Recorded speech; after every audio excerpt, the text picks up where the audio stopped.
vamos a conversar sobre la primera semana de Luis Abinader, que incluye el rechazo de un nombramiento por parte del ingeniero. Ay, señores, cuántas cosas. Ramón Alburquerque. Y para colmo concluye con los estragos de la tormenta Laura. Y yo le voy a agregar los videos, los audios de dirigentes del PRM, del mando bajo y medio, incitando a desorden si no llegan los nombramientos de su gente. Vamos a conversarlo con nuestro... Sí, yo te voy a mandar ese audio. Yo te lo voy a mandar ese audio.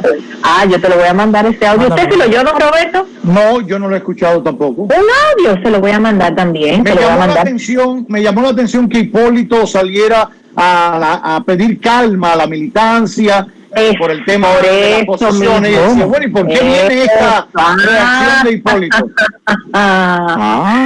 Por eso mismo ya se habla de desorden, de darle hasta final de mes, de darle los últimos días de agosto a este nuevo gobierno, y si no empiezan los nombramientos de los compañeros del PRM, candela.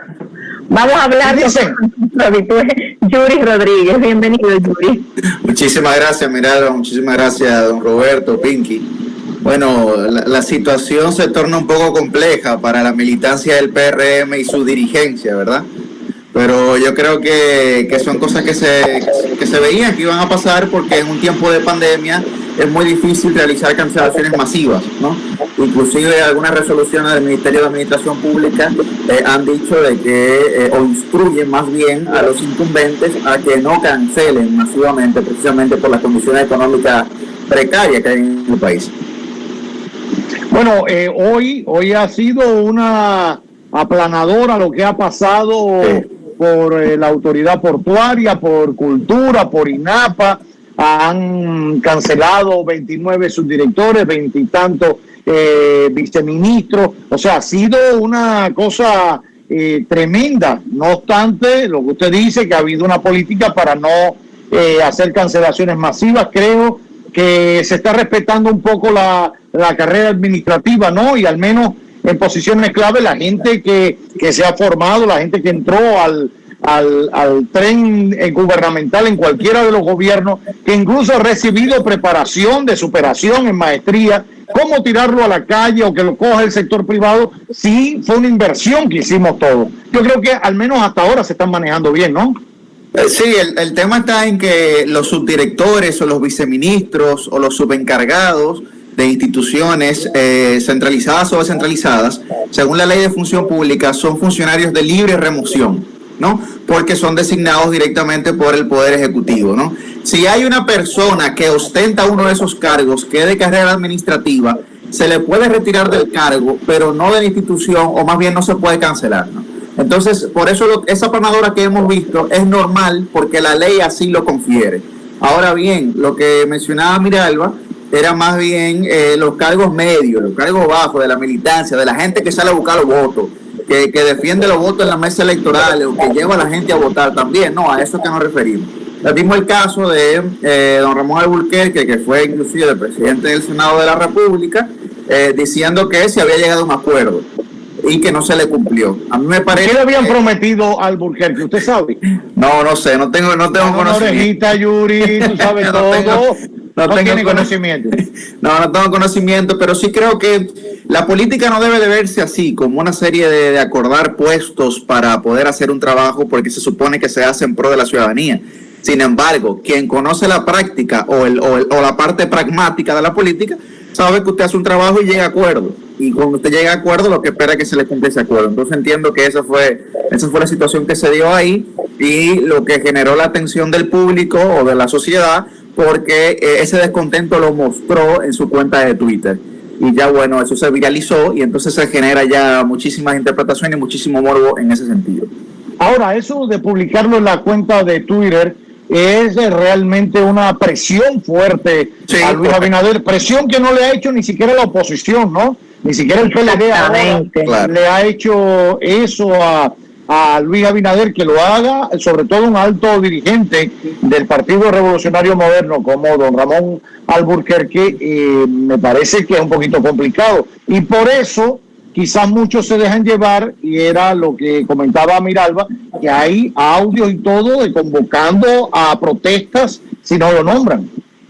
Bueno, ha sido un comportamiento, no el de don Ramón Alburquerque, pero sí el de la militancia del PRM, otrora PRD. Sí ha sido, sabemos que ha sido una conducta, un patrón conductual, el tema este de reclamar no a través de la vía del diálogo, sino a través de la vía del hecho. Y entonces yo creo que es algo que nos sorprende, vuelvo y digo, porque no han habido cancelaciones, no se pueden abrir espacios para que esos dirigentes medios o bajos puedan entrar al tren gubernamental.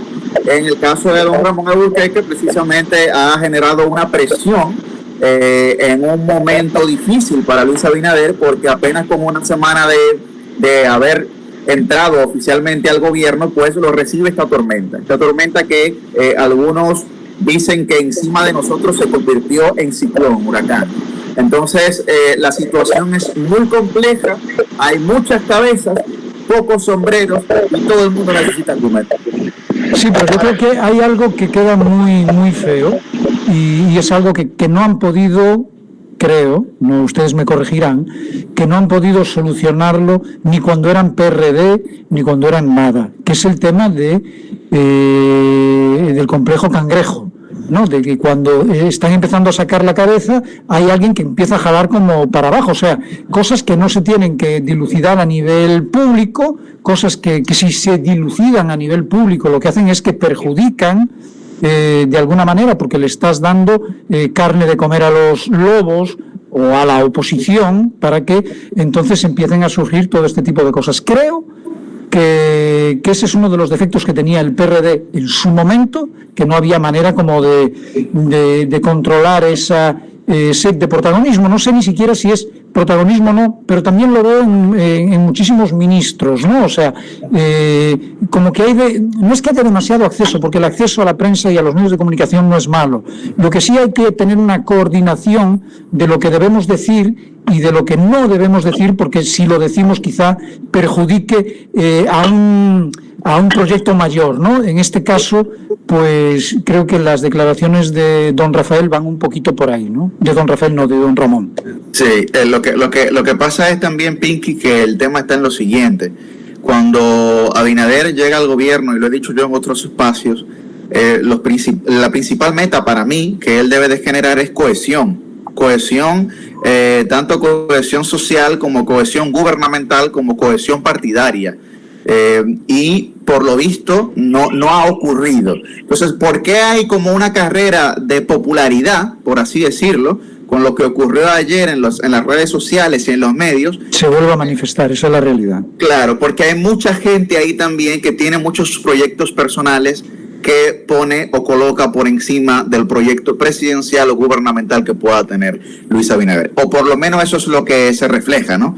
Digamos, con las acciones que toman estos personajes políticos que buscan su popularidad. Porque bueno, nada más faltó por salir David Collado, que como no tenía nada que ver con turismo, esto no salió. Correcto, es correcto, pero todo el mundo salió, ¿no? Entonces, en vez de nosotros enfocarnos en cómo de una vez y por todas implementar planes que por lo menos reduzcan la vulnerabilidad de estos espacios, de esta localidad, de estos territorios, como vimos que fue el caso ayer de Los Ríos, que tiene una serie de cañadas que atraviesan completamente ese municipio, alrededor de 30 cañadas, y vimos como una fue el desborde completo que le tumbó la pared trasera a una casa que estaba justamente en la orilla de la cañada. Entonces, lo que hemos visto, la respuesta ha sido de que se va a reconstruir ese tipo de casas que fueron dañadas, pero no debería ser ese el esquema.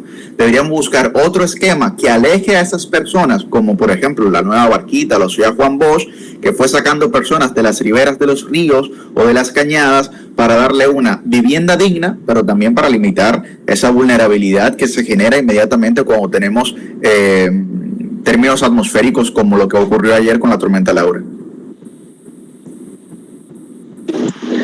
Pues hay que ver cómo sigue. Hay una propuesta, una idea, al menos sé que el PLD ha manejado hacer una oposición constructiva al PRM, y darle los 100 días e incluso un chin más, esperar a que concluya el Congreso del PLD, que creo que termina el 15 de diciembre, algo por el estilo. Correcto. Otros plantean llevar esta acción, darle ese chance al PRM hasta el 27 de febrero, precisamente viendo la complejidad que ha tenido el comienzo del gobierno de Luis Abinader, entre la pandemia, la crisis económica, esta tormenta. Viene septiembre, nadie sabe cómo va a venir septiembre. ¿Qué te parece a ti darle ese chance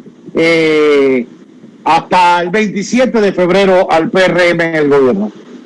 Pues suficiente y justo, porque la verdad es que hay que dejarlos que se desarrollen.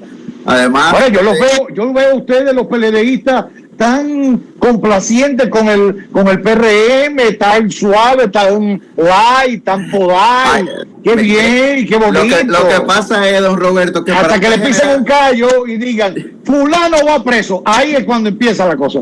Bueno, pero es que para usted poder generar una oposición sistematizada, usted no lo puede hacer simplemente con hechos que se dan aislados. Tiene que ser una cadena de hechos para uno poder mantener la coherencia en términos de oposición. Y entonces el PLD... En otras palabras, que están acumulando, Roberto, están acumulando. Correcto, y cuando se están equivocando, usted no lo interrumpe. Entonces hay que dejarlos que continúen y que las imprecisiones que ellos han mostrado, que se pudieran traducir inclusive en improvisaciones, porque yo he visto hasta algunos incumbentes que le han cargado el dado a los que estaban. Digo, bueno, pero si hubo una transición fue para algo. Si ustedes fueron electos y tenían un plan de gobierno también era para algo. Entonces, bueno, es verdad que las coyunturas o los contextos han variado un poco, pero tiempo suficiente tuvieron como para tomar las medidas necesarias. Ahora bien, el PLD tiene que renovarse, y tiene que renovarse como nosotros lo hemos planteado inclusive en este espacio, que no sea una renovación impuesta, que esté condicionada por la democracia interna, aunque sea una recomposición orientada, pero que favorezca la democracia interna del partido y la transparencia.